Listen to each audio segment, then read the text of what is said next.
Howdy folks, I'm Jeff from Moonshine Distiller, and welcome back to the final episode of our head series. In this episode we're going to be going over our carbon filter unit. The unit itself is comprised of this hopper style funnel, which actually can be turned over and double as a domed lid for your boiler. The clamp and gasket that hold the funnel to the filter tube, and a 24-inch stainless steel filter tube. So take your activated carbon, 1.5 pounds, which is the quantity we sell it in, should be just about enough to fill this 24-inch tube. Put it in a bowl or a pot or anything you can mix it in with water.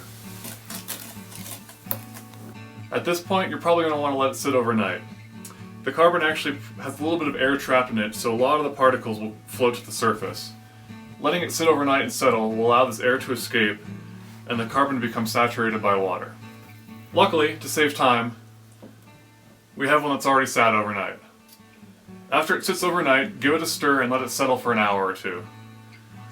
Then pour the liquid off the top.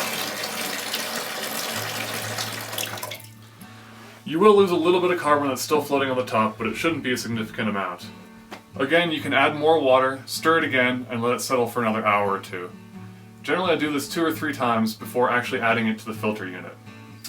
To assemble the filter unit, I usually use one of our 3-gallon boilers as a collection container, because then from there, with the drain valve on the bottom, I can dispense it into bottles, or mix it with essences, or really do whatever I want with it.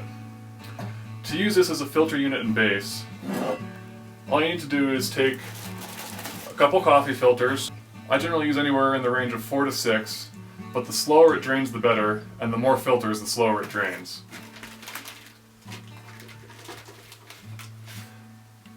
You're going to clamp the coffee filters between the ferrule on the lid of the boiler and the ferrule on the end of the filter unit.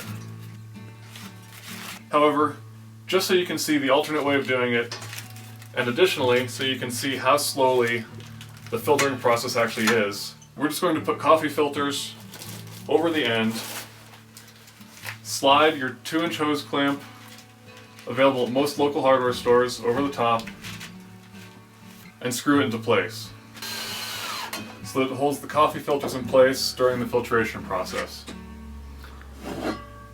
Next, you're going to want to make sure there's enough water in your carbon so that you can stir it and the carbon will be suspended in the water.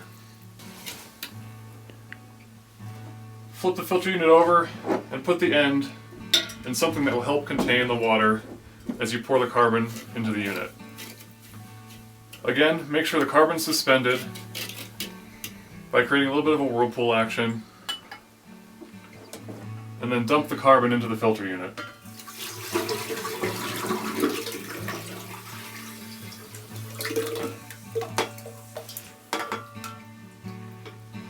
Depending upon how well you did of suspending the carbon, you may need a little bit more water to get the last of the carbon out into the filter unit.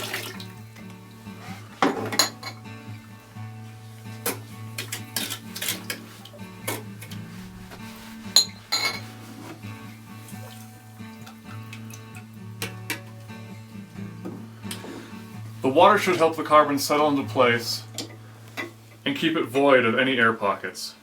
As you can see, there's already a little bit of water coming out into the mason jar here. After the water drains out, you can position the filter unit above your collection vessel, which can be anything, and start adding your spirits. Generally, when you're filtering your moonshine, you want it to be about 80 proof or 40% alcohol by volume. As we mentioned earlier, a lot of compounds like the fusel oils are more soluble in alcohol and less soluble once the water percentage increases.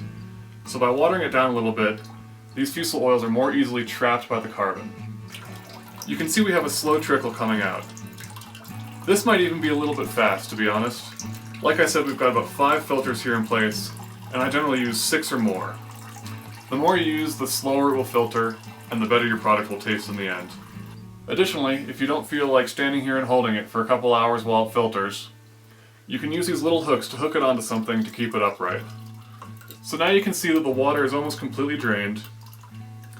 We're going to take the moonshine from the previous run and add it to the hopper. The hopper itself holds about a gallon, So you should be able to add 3 or maybe 4 quart jars before it's full. Now it's just a waiting game. And we've got our first batch of moonshine ready to go. As always, thanks for tuning in, and be sure to keep an eye out for our Heart series.